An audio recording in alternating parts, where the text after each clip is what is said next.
Hey guys, welcome back to my channel. I'm Sarah Rose, and this is my first video of the new year.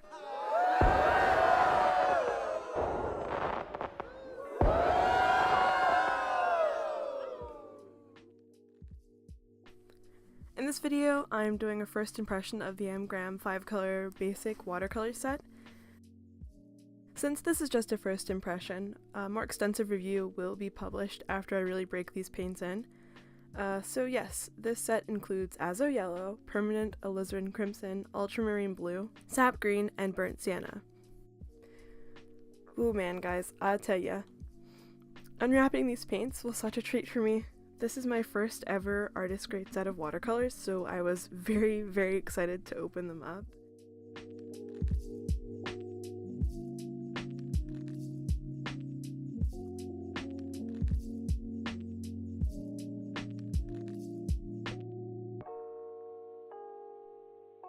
Before I start talking about these paints, I wanted to show you guys the size comparison compared with my Reeves paint tubes. The M.Graham paints are 15 milliliters and the Reeves tubes are 10 milliliters. However, the M.Graham tubes are a little shorter. They are a little bit thicker. All of the paints I am showing today have a light fastness rating of 1, with the exception of Permanent Alizarin Crimson, with a rating of 2, which still has, great staying power. It's most likely never going to fade.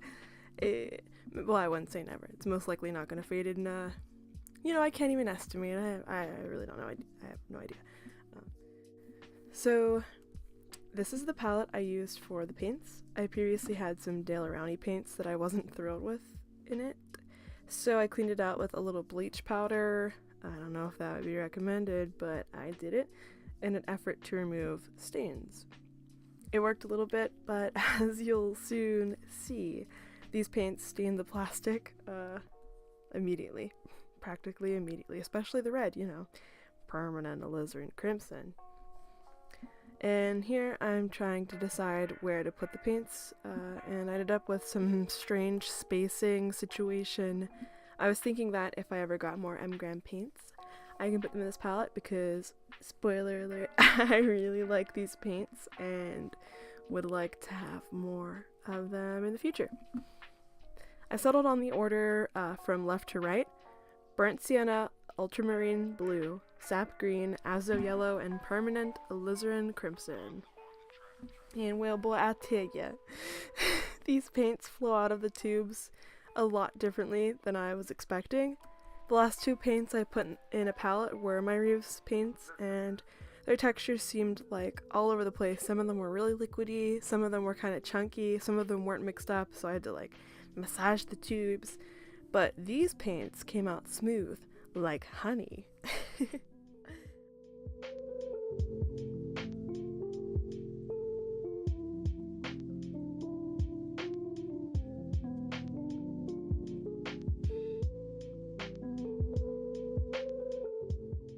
This is the low Cornell palette size compared with the Winsor Newton Cottman travel palette and the metal palette that I put my Reeves in.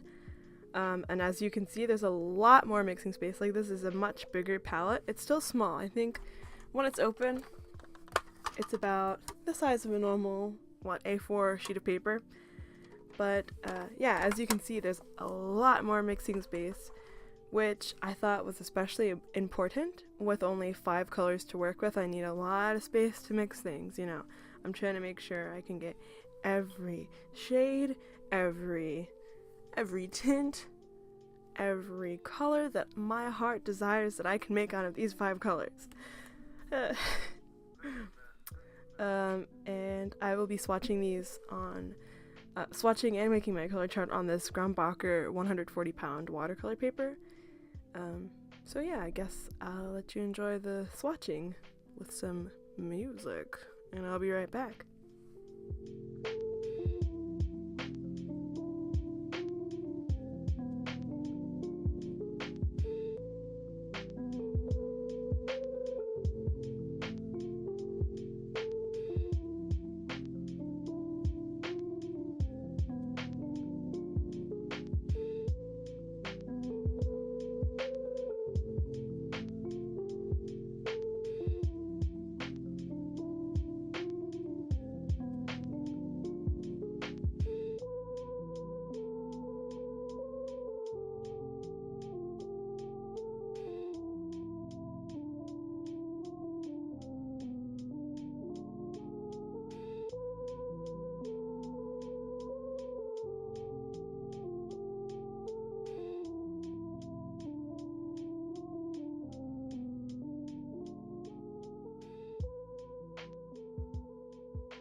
These paints weren't fully dried down when I started swatching.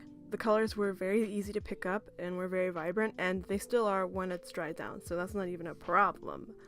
I tried to make some gradients, but as you can see, I kind of failed doing that. I never really make gradients, so oh boy, yeah, that's something I gotta work on. Nonetheless, though, these paints dried very vibrant and beautifully, and I think the gradients failed because I had too much water down. We'll see. You know, I'll make a good gradient eventually. Maybe sometime soon. Ooh. Alright. On to the color chart. The next thing I did was make a color chart. When you make a color chart, you take the original hues and mix a little of one with the others for each color until you get to 25 or however many individual mixtures you can make with your colors. And for my chart, I went with 25 because there are 5 colors, and I mixed them all. I didn't fill the pans the entire way because I read online that these paints can be quite fugitive in the pans, and sometimes they slide right out, or like, yeah, if you have them sitting on the side for a while, they might move, and sometimes they never dry down fully. And since I live in Pittsburgh, which can be quite humid sometimes, I was worried that the honey inside the paints, honey is a humectant, so it'll, attract water and moisture. I was thinking that the honey would stop these from, drying down, and they'd be terrible and liquidy, and I wasted my money on nothing. But they actually do dry down for me, and they re-wet just fine.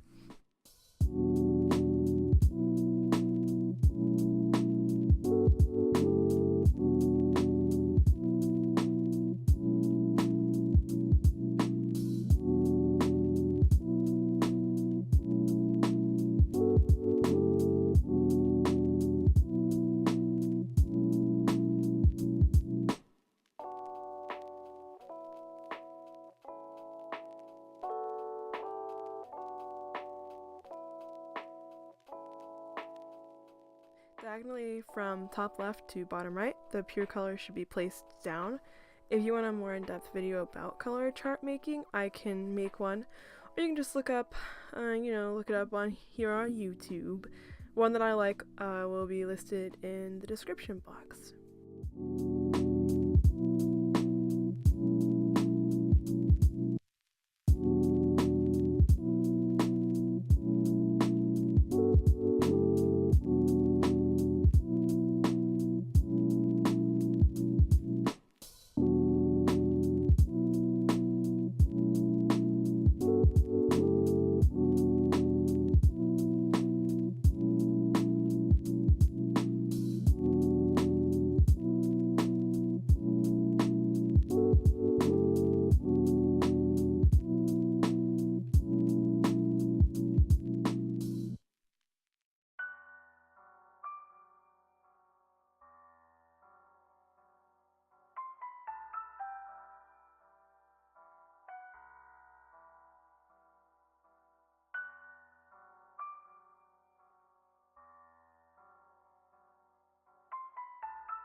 Godlow on the track.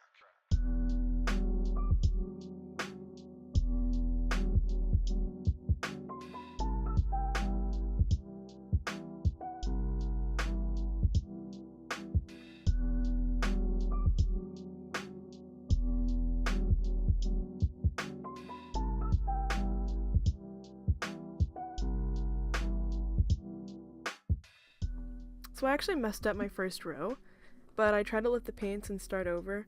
Here I'm trying to show you how I wanted to make the first row, which is red with the other colors mixed in.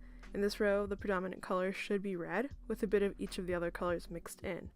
And then the next row should be predominantly yellow, the one after that should be predominantly sap green, then ultramarine blue, and then burnt sienna.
And this is how the chart turned out. I just took off the latex with a little glob of dried latex, and voila, we have a beautiful, vibrant 25 color colored chart made from 5 colors. So that's pretty cool.